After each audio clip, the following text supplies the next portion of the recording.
I'll say good day to you this day of your time. How are you all? Thank you.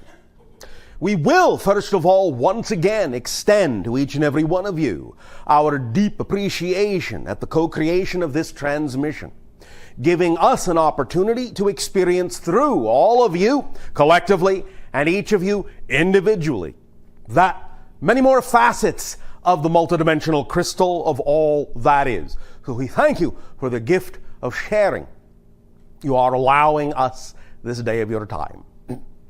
We would like to begin this workshop regarding changing core belief systems in the following way.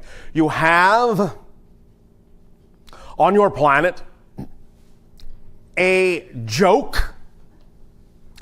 Some of you may have heard it, but it goes something like this. How many psychiatrists does it take to change a light bulb? And as some of you know, the answer is 1, but the light bulb has to want to change. This is very important for today's information. When dealing with core belief, the first step is you have to want to change. All the techniques, all the tools that we may share with you or have shared with you about changing beliefs will basically be lying idle on your shelf without the first and most important ingredient, the desire to change the core belief. Many of you have talked, and we have talked about the idea that you are going, euphemistically speaking, symbolically speaking in a way, from 3D to 4D, third density to fourth density. So let's take advantage of the nomenclature of 4D and present to you the basic curriculum we will be covering today, which involves 4 Ds. Desire, definition, dedication, and detachment. These are the 4 overall general elements necessary for changing core belief. Desire, definition, dedication, detachment. And we will explain each of these in depth as we go. First and foremost, understand that there is a difference between the vibrational energy of what is typically called desire and the word you often use, want. Not quite the same thing.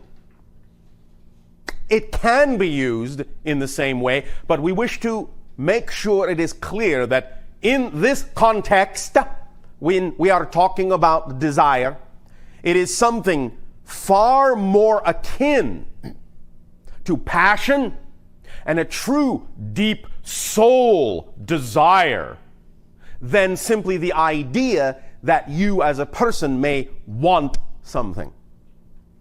The desire, the level of desire we are talking about comes from the inner soul, the inner being.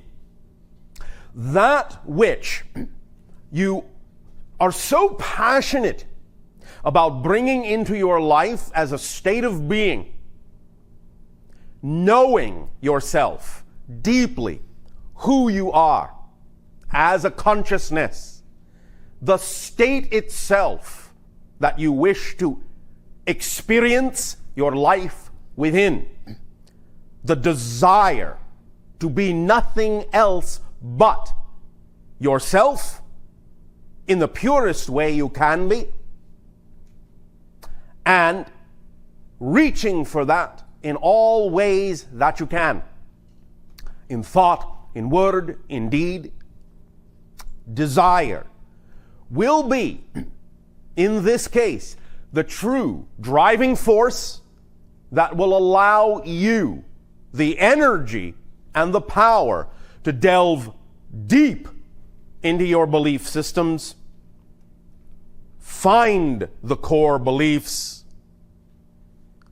allow yourself then to, in examining them and identifying them, change them. The desire, first and foremost, must be paramount in the utilization of these techniques, paramount in your focus for examining core beliefs. The desire to change. The desire to change. Overwhelmingly, overpoweringly, passionately. The desire to change. To be who you really are. To discover that and be who you really are. Without applying the first 4 D's of desire and definition and dedication and detachment, without those, without all 4 of them, you may give rise to a 5th D, difficulty, in changing your core beliefs. The first 4 D's are so important in working together as a holistic system. They must all truly be present for the manifestation, for the change to occur, to be experienced in your life, in a tangible way, in a heartfelt way. So, let us, for the moment, examine one of the pages you have in your hands.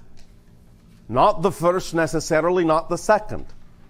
But look at the lists of words, the 2 lists of words. Now, the first group of words are conditions that are required for you to survive in physical reality as a physical being. If you stop simply and take a look and think about it, you will realize how important those are. Obviously, in order to continue your existence in the physical experience, you must be born into it.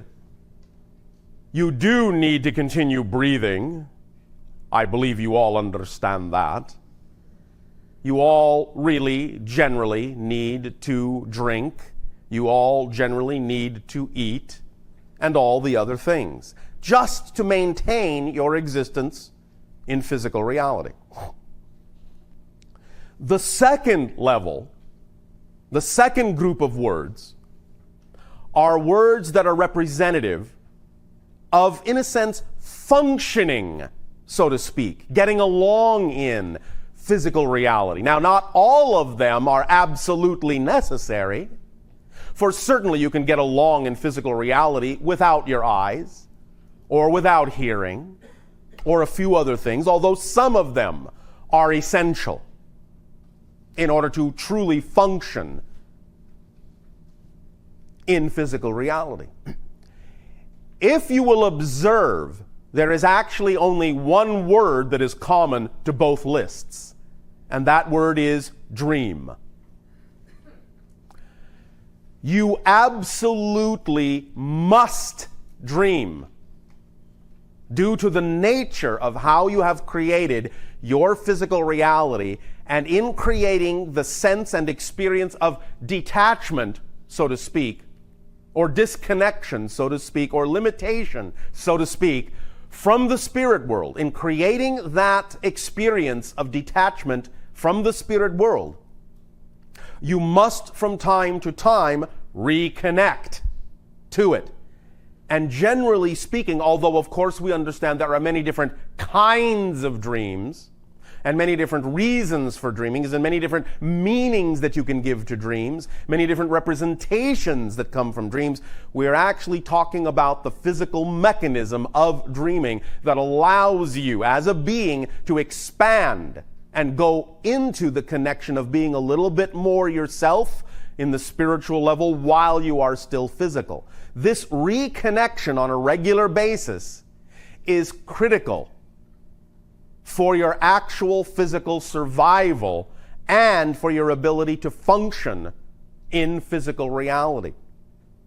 Many individuals on your planet, as some of you may know, have done what you call studies about dreaming and sleeping. And they have found quite correctly and realized quite correctly that you might be allowed to dream but not sleep so much. And if you don't sleep so much, you will be perhaps tired. And perhaps some of your functionality may be a little bit impaired. But as long as you are allowed to have moments of dreaming, you will still be able to continue to function more or less normally in physical reality.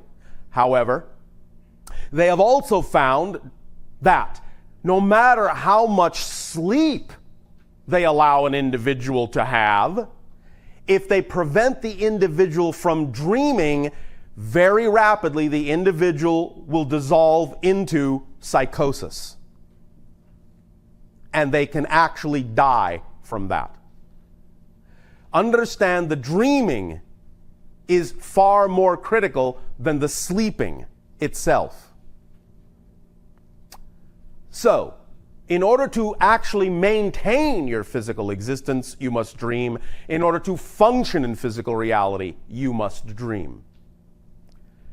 The reason we bring this up and the reason we point this out in these lists is that that is really what we're talking about also when we talk about desire. It's connected very strongly to dream. Understand that your dreams, your ability to dream, in that sense, is connected to your ability to desire, to manifest, to realize and experience in physical reality. And dreaming and desiring from the soul level, in many ways, are essentially the same thing. Because when you dream, you are creating, as we said, a reconnection, a manifestation of an experience of more of yourself, which is really what desire is all about, fundamentally. It drives you to experience more of your true holistic self. Now then, definition. We've talked many times about defining your beliefs, and definition remains. Defining your beliefs remains a critical component of accessing and dealing with core beliefs. And what we are also talking about when we talk about definition is clarity of definition.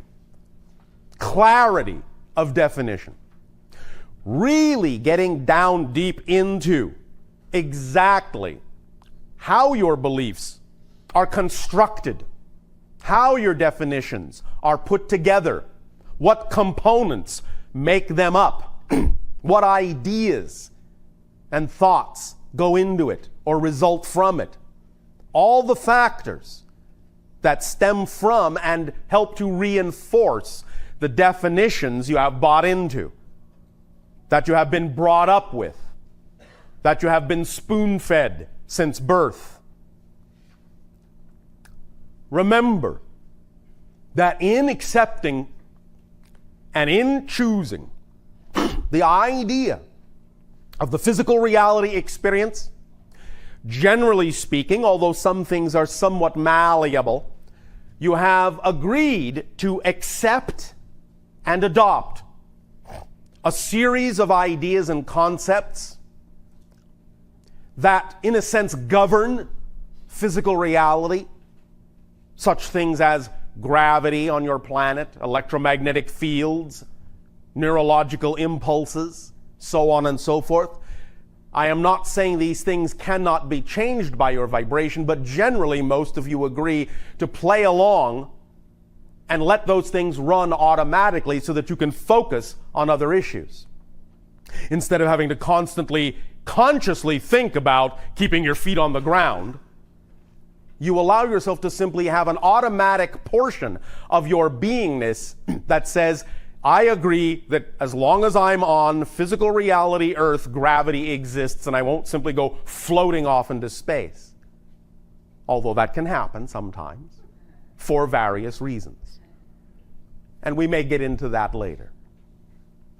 But the idea is that when you choose physical reality and you agree, generally, to adopt a series of conditions, one of those things has to do with the patterns that are already existing that result from the experiences of the parents you chose to be born to.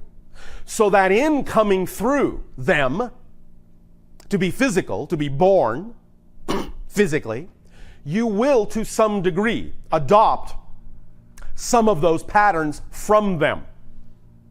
A kind of hand-me-down from them.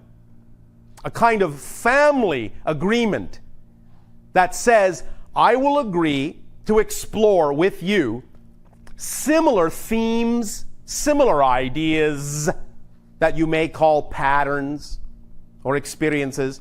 Not that you will necessarily have to play them out in the same way your parents did, but you often agree to explore similar themes they went through so that you, in exploring them and coming up with a different perspective, and perhaps even a different outcome, can add to the overall soul family group's experience of all the different ways that theme can be played out in your family group.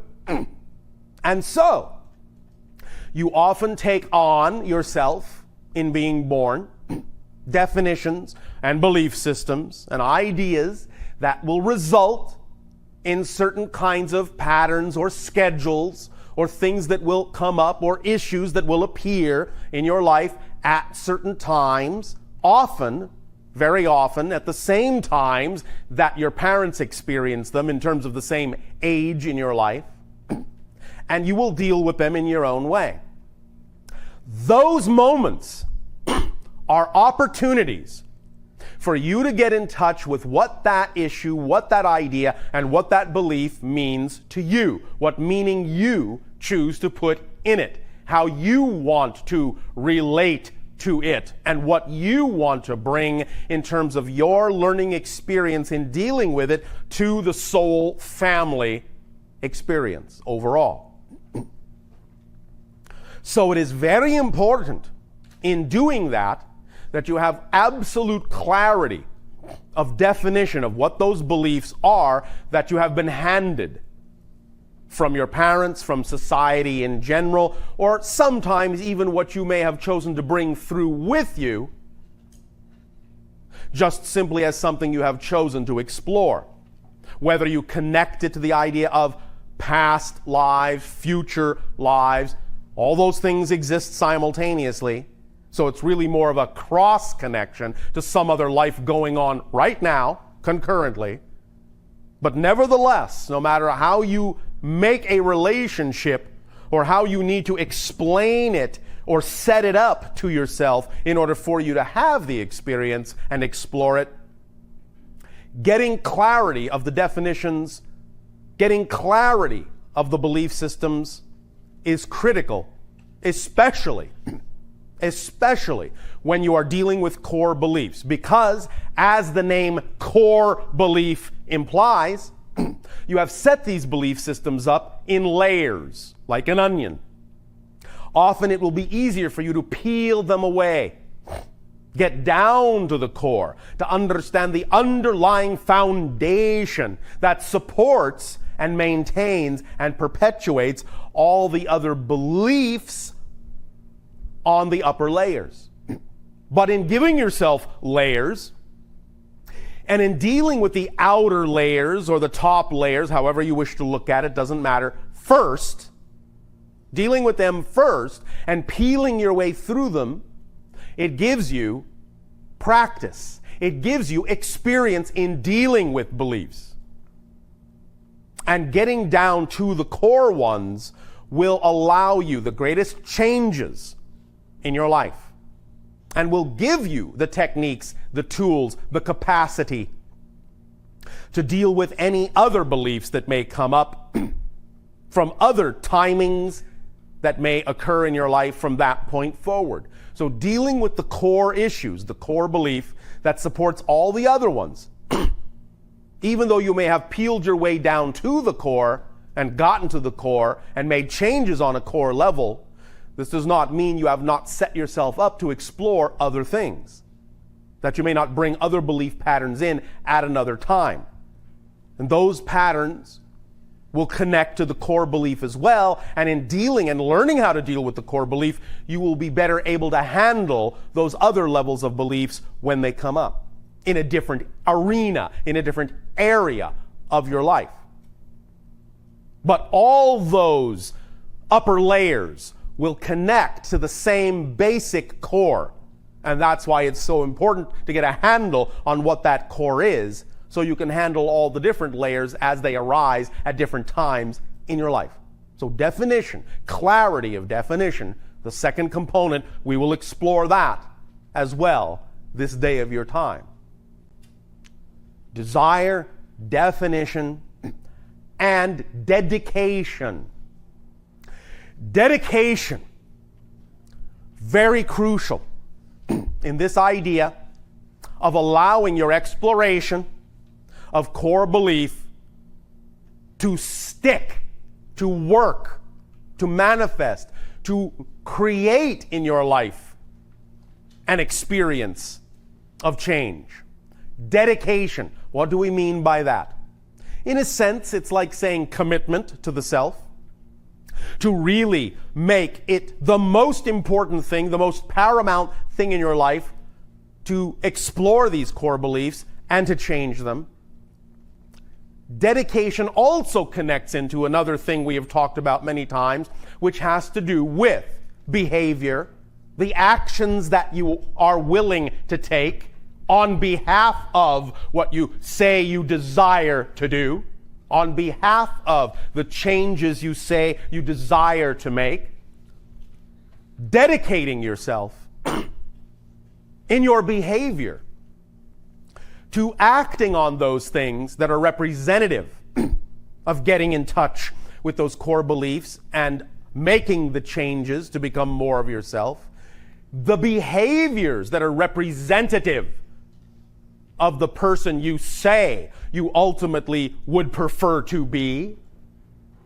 Dedicating yourself to choosing through your actions only those things vibrationally representative, only those things behaviorally representative of the person you say you wish to be, of the person and the life you say you prefer that person to have, so that in thought, word, and deed you constantly reinforce with your dedication to choosing only those things that you really do have the desire, most important of all, to be that person you say you prefer to be. Without that dedication, there is no reinforcement and no laying out of a conduit for the desire to manifest. Dedication, very important component, choosing only those things that are truly representative of the person you believe you are becoming or wish to become. The fourth D, detachment. This may sound completely and paradoxically contrary to the idea of desire, and in some senses it is, but it is not. Not at all. It is quite complementary. By detachment, again, we simply mean the neutrality that is so important that diffuses the idea of built-in meaning, the recognition and awareness that there is no built-in meaning, and the willingness to put the meaning you prefer into every situation that comes along, every situation that happens. But even more so than that, the detachment, not in a judgmental way, not in a negative way, but the detachment from all things that are not representative of your desire and your dedication and your ability to clearly define what you are and what you are not. Detachment also from the idea of beliefs that do not serve you. For when you have the strong desire, and when you have the clear definition, and when you have the powerful dedication, you will detach from the things that don't serve you. You will recognize what they are more clearly. You will discern what they are more clearly. And you will simply realize they are not you, that certain things are not vibrationally you, and you will detach from them. Again, not in a judgmental way, but in a compassionate way, through the simple observation and awareness that a thing simply isn't you. It's not your truth. It's not who you prefer to be. It's not representative of the behavior or the actions or the circumstance of the person you say you desire to be, of the being you know you are. So detachment from the things you are not is what paradoxically will then reinforce and amplify and magnify, bringing it full circle, the desire to be who you are. This is an amplification process. You start with desire, and you go through the definition, and you go through the dedication, you use it to arrive at the kind of detachment that will clear out the things that don't belong and allow the desire, like a fire, to burn that much more brightly in you and illuminate more clearly for you the things in your definitions that don't work for you, and drive you more strongly to dedicate yourself to being who you really prefer to be, thus then arriving once again at the state of detaching in a compassionate way from those things that don't serve you, so that can make more room for your desire to burn even brighter. And you amp yourself up and amp yourself up and amp yourself up in this way through this 4-step process. And that is why, if any one of those key components is missing or left out or not as fully utilized as it could be, you will then create the difficulty because you will be breaking the circuit.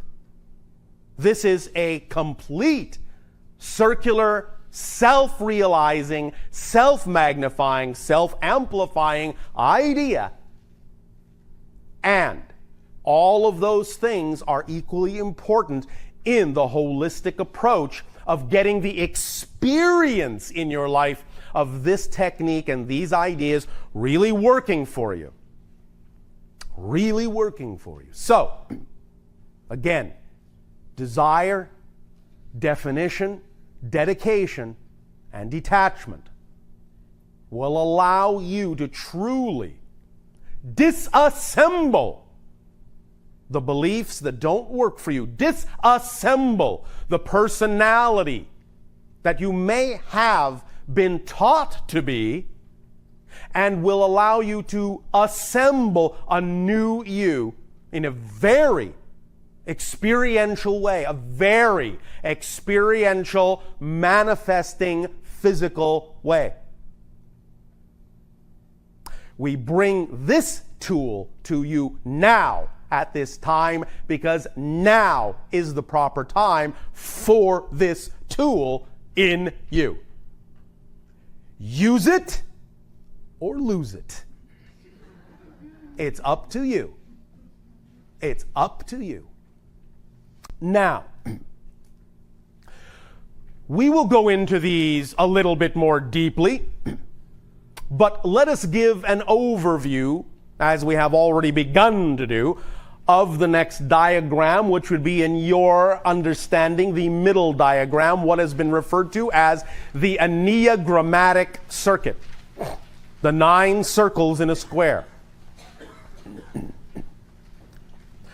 This is not so much itself a primary tool as it is an assisting tool in this overall process and experience. It will help in the way that what you might call an affirmation will help to focus you. It's a focusing mechanism. And it doesn't even necessarily have to be, and is not designed to be, completely a conscious mechanism. It will operate on a multitude of levels within your conscious and subconscious and higher conscious selves. The saying at the bottom is generally a loose translation of what the symbols mean in the circles, read as a sentence, read as an idea in context. These symbols are derived from what you know to be ancient Phoenician symbols. The reason this was chosen is because those symbols are not only a precursor to certain other very strongly vibratory languages on your planet, such as Hebrew, and they dig deep into the vibration of your being, whether you are Hebraic or not. Doesn't matter. There's another level to this altogether, tonally, vibrationally, that these symbols represent. And it also detaches, to some degree, your consciousness from the idea that it represents any particular culture, since the idea of the Phoenician culture no longer really exists on your planet intact. So it takes you to an ancient space that in some senses goes around or leaps over or goes through a lot of your expectations about what language is all about on your planet today. It goes to the undercurrent, the foundation. In a sense, it can be called a core language, and so it's appropriate for what we are doing. That language and the symbols are also connected to extraterrestrial sources as well. Not just the idea of physical ET beings, such as myself, but other dimensional levels of guides and spirits and so on and so forth. And many of these symbols were, in a sense, received and given from those sources to your people in ancient times, because they represent certain ideas, certain vibrations that key into the matrix of the meanings that you typically give to things on your planet. So they work well hand in hand with the patterns and meanings you have automatically set up within yourself, and are good for loosening those meanings up by setting up a sympathetic or empathetic vibrational tonality that unlocks you from certain patterns and expectations as you look at the symbols from the center. The dot in the center, go to the upper right-hand corner first. That is the eye. Going down, then you will understand it progresses through the idea of mouth and hand, and cutting across the bottom.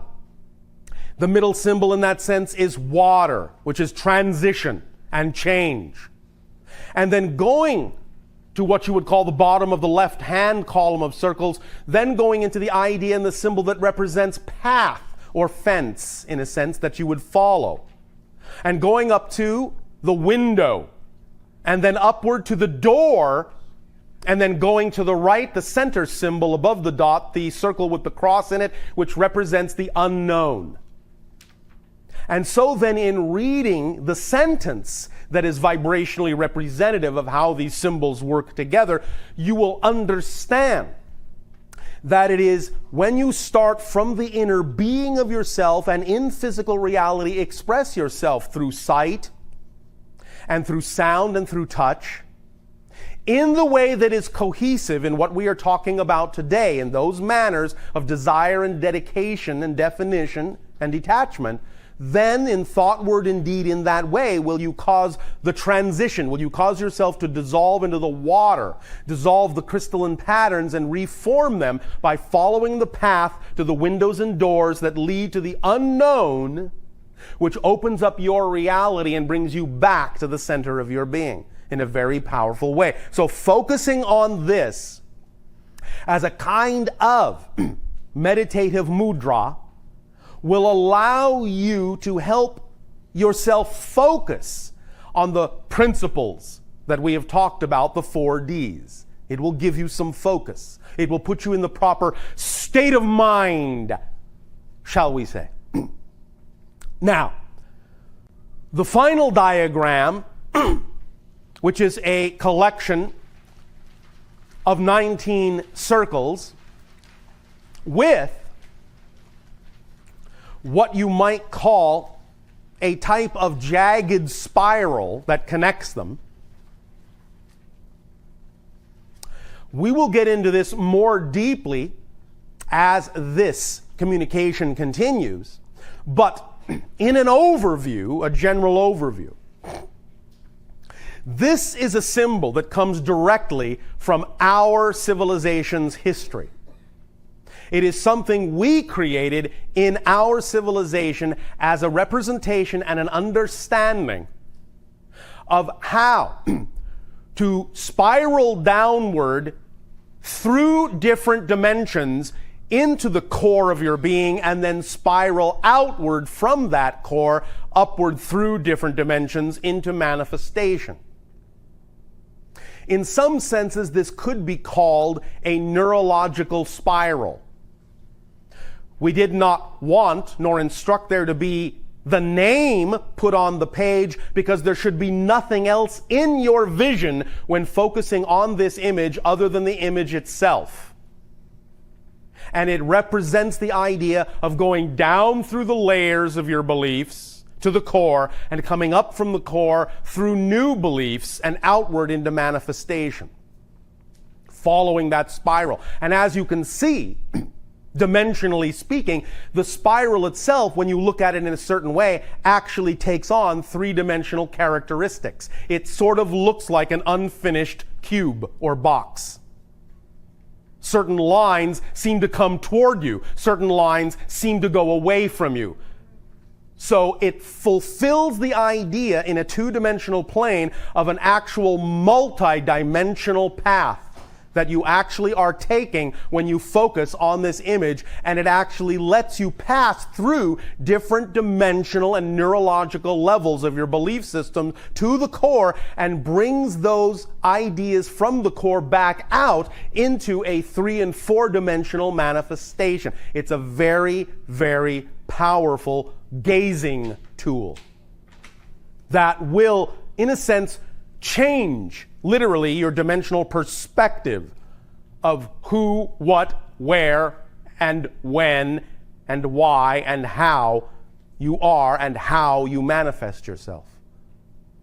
So, set these aside for the moment. We will get back to these tools in a while.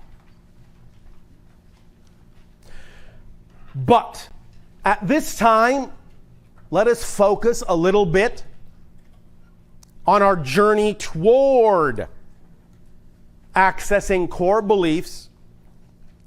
Let us focus on a primary question. That question is why? Why am I here? one of the primary questions humans ask. Why am I here? Now, aside from how we have addressed this idea on a simplistic level in the past, which is to simply say, well, why not? There are very specific reasons why you chose to be where you are. And it is getting in touch with those reasons from a spirit level in choosing this life that you begin your journey to the core. Coming down from heaven, so to speak, to earth. That passage, the why of that passage, is also essential in your understanding of what it is you will be accessing in your core, because it has to do with the themes that you took upon yourself in choosing to be physical and have a physical experience. And it has to do with understanding, as we said, the patterns you have taken on from your parents and your society and how you play those out. The why. Now, when you choose themes or a kind of physical life or experience from spirit, from that perspective, from that level, before each life, again, we understand we're speaking linearly for clarity's sake. It's all happening at the same time. It's all one. We know all the lives are simultaneous, but just so you understand this process, because that's what physical reality is all about, process, that to some degree is what takes us back to the why. Why has to do with process. The asking of the questions in life, the most important questions. Why this? Why that? Why is this that way? Why is that way? The why question is the very core of the existence of physical reality, because it has to do with the fact that only in really physical reality do you experience creation in the form called process. There is time and space definitions that give you the ability to actually experience creation in process. Otherwise, from higher levels, there's no time, there's no space. A thing just is. And there is no appreciation or depth of exploration of why that thing is.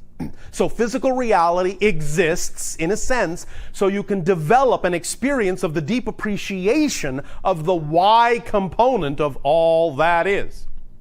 That's what physical reality is for. And so when you choose a physical experience, what you're actually saying is you want to dive into the why of it.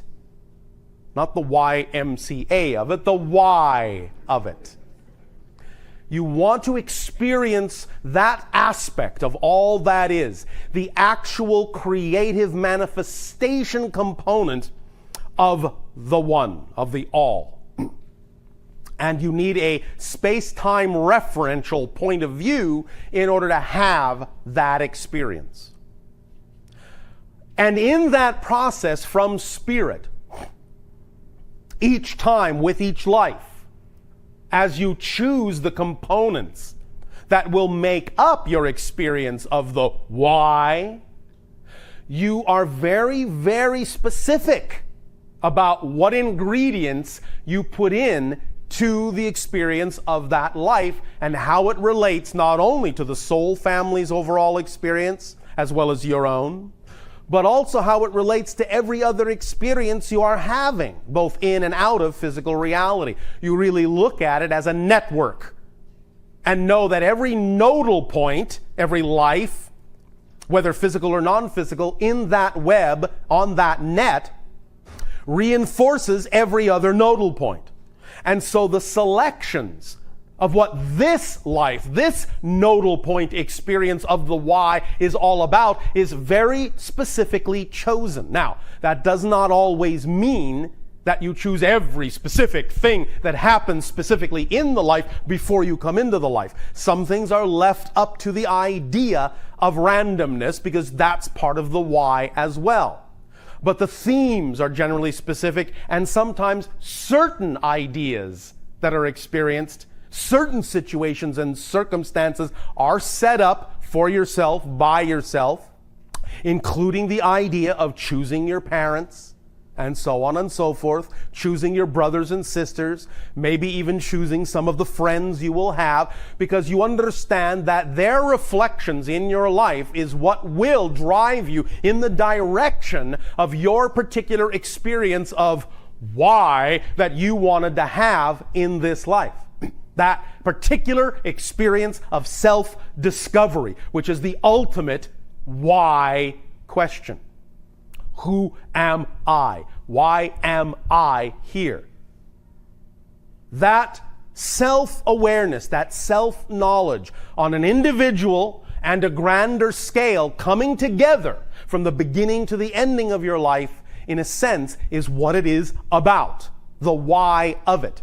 That process, that creative arc, as you film people say, is what it's all about. The comparison, in a sense, to use the word loosely, between where you begin and where you end up in any given life, that arc of experience, that process, and the changes and differences that you experience in it are adding to your understanding on a bigger level of what you are as an aspect of all that is. I know this is heady stuff, and you don't have to feel like you've got to get it right away, and I don't mean it to sound like you are being talked down to, because we understand the great capacity you all have to absorb information and knowledge. That's not the way it is meant. But we understand we are also giving this information in a prescribed way, at a certain rate, that is designed purposely sometimes to actually kind of overshoot your conscious mind and go directly into the core of your being. So that, like what you call a time-released capsule, much of what we are giving you today does not necessarily have to be retained immediately consciously, but will come up, will bubble up to the surface, a little piece here, a little piece there, and then, when appropriate, when you're ready to handle it, and you will then deal with having the tool to deal with the situation at hand. That kit, in that sense, exists within you, and much of what is being done today in dealing with your core beliefs is instilling within you an awareness of that kit through these specific methodologies of desire, definition, dedication, and detachment that will allow you in any given situation in the arc of your life to know that you can open that toolbox when you encounter something that requires its application and apply the tools as we give them to you today, that you will have those tools with you always and feel automatically that the box will open up and the appropriate piece of information will come forward exactly when and where you need it synchronistically in your life, so that this entire process becomes a joyful and effortless and creative one instead of something you feel you have to struggle with through the 5th D of difficulty. So, the way this is being delivered, do not worry if you miss a word or a sentence or a concept here and there. By all means, if you want clarification, that is invited through questions and dialogue. And by all means do so. But do not worry that you have missed something. If you are here in this dialogue today, this kit, I am telling you, is in you. It's in all of you, even those not here. But this kit will begin to open up. By being here today, what you have done is you have given us the permission to absolutely, at the very least, unlock the toolbox so that you can have access to it. Now, how often you open it, how well you use the tools, that will be up to you. But I guarantee you that from this day forward, that toolbox will be unlocked, and you will always have access to it, no matter how it may seem. You may not immediately have access to the core beliefs. You will always have access to the toolbox. It will always, to use what has now become a common term on your planet in computer lingo, the toolbox will always be sitting on your desktop. You can always double click it. It will always open. Always. What you do with it after that is up to your level of desire, definition, dedication, and detachment. You will amplify and sharpen those tools with your willingness to be yourself through desire. But it will always open for you. And it's up to you how to use them, when to use them, where to use them, how much to use them, how little to use them. It's up to you. On this particular segment of our discussion now, we invite any opportunity for clarification of anything that has been said or anything that has come up within you during this time that you feel it is important to share in terms of statement or question.